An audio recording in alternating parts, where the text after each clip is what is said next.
அன்றாட தேவைக்காக அலைஞ்சு வாழ்க்கையை நாசமா போயிடுச்சு. அப்படி வாழ்க்கையை தேடி போனவங்க கொலைகாரங்க. எனக்கு தெரியும். அந்த கொடுமையான வாழ்க்கையை நானும் அனுபவிச்சிருக்கேன். அன்னைக்கு எங்களுக்கு சொந்தம் சொல்லிக்க யாரும் இல்லை. தினம் வாழறதே கஷ்டமாயிடுச்சு. அதுல இருந்து தப்பிக்கிறது தான் கனவா இருந்தது. எல்லாமே நாசமா போயிடுச்சு.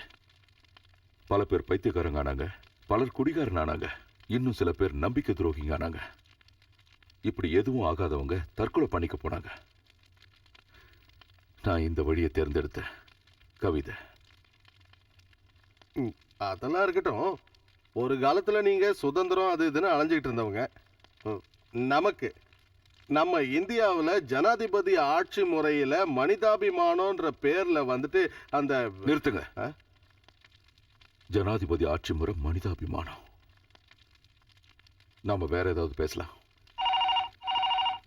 இரு, நான் எடுக்கிறேன். ஒரு நிமிஷம். ஹலோ. நான் தான் பேசுறேன். யாருன்னு தெரியுது? இல்லை, அவர் இன்னும் வரல. நான் ஃபோன் பண்ணுறேன். என்னை பற்றி தெரியும்ல. ஓகே. ஸ்கூல்ல இருந்தானே ஃபோன் பண்ணுறான். ஒன்றும் இல்லை.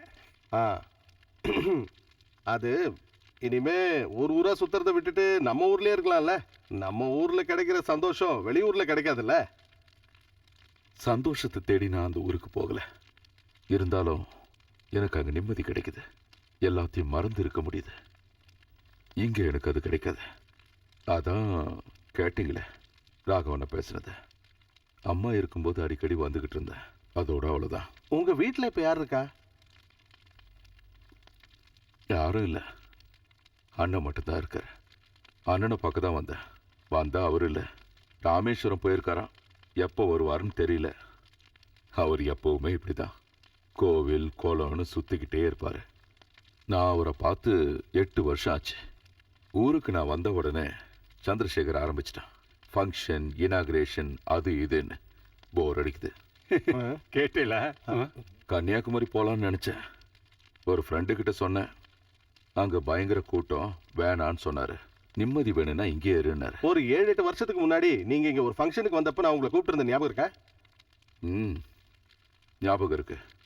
நான் வரேன்னு சொல்லி வாக்கு கூட கொடுத்தேன்ல. ஆமா. அந்த வாக்கு நிறைவேற்றின மாதிரி இருக்கும். சந்தோஷமா இருந்த மாதிரி இருக்கும். அது என்னோட பாக்கியம். இன்னொரு ரவுண்டு போலாமா? போதும். ஏன்? இதுவே அதிகம். உடம்பு இப்ப முன்ன மாதிரி இல்ல. அப்போ போலீஸ் கிட்ட அடி வாங்கின பாதிப்பு இப்பதான் தெரியுது. இப்பவாவது உங்களுக்கு தெரியறத. எது? இப்ப நீங்க கண்ட்ரோலா இருக்கல, அத சொன்னேன்.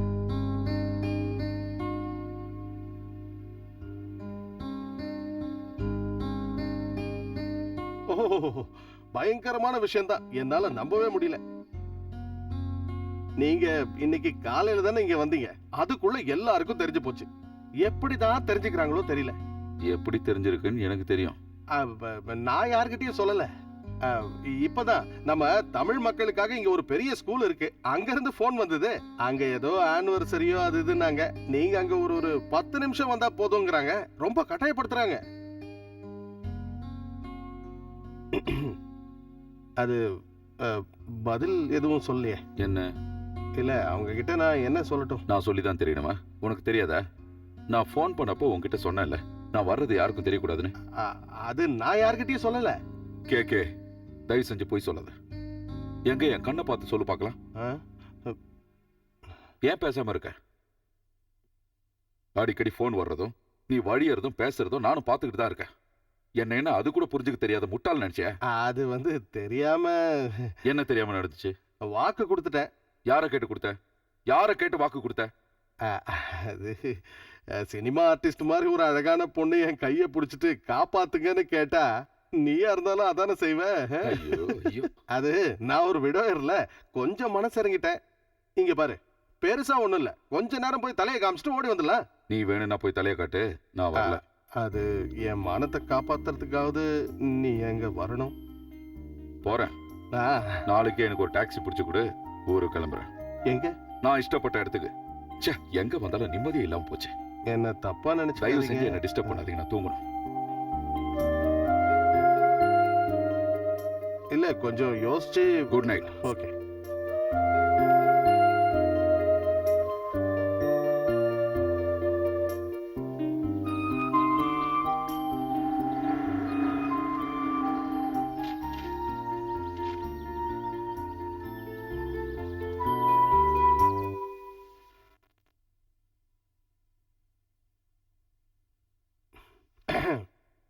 அது அவங்க வந்திருக்காங்க.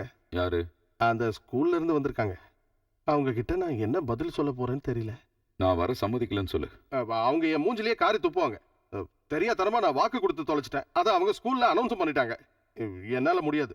என்னால அவங்கள ஃபேஸ் பண்ணவே முடியாது. சரி, நான் சொல்றேன். ஐயா சாமி, நீங்க எதுவும் சொல்ல வேண்டாம். இந்த ஊர்ல எனக்கு என்ன மதிப்பு இருக்குன்னு உங்களுக்கு என்ன தெரியும்? எல்லாம் போச்சு. உங்களுக்கு என்ன? என்ன இருந்தாலும் என் மேல இருக்கிற கோவத்துல இங்க இருந்து போயிடாதீங்க. உங்ககிட்ட கெஞ்சி கேட்டுக்கிறேன்.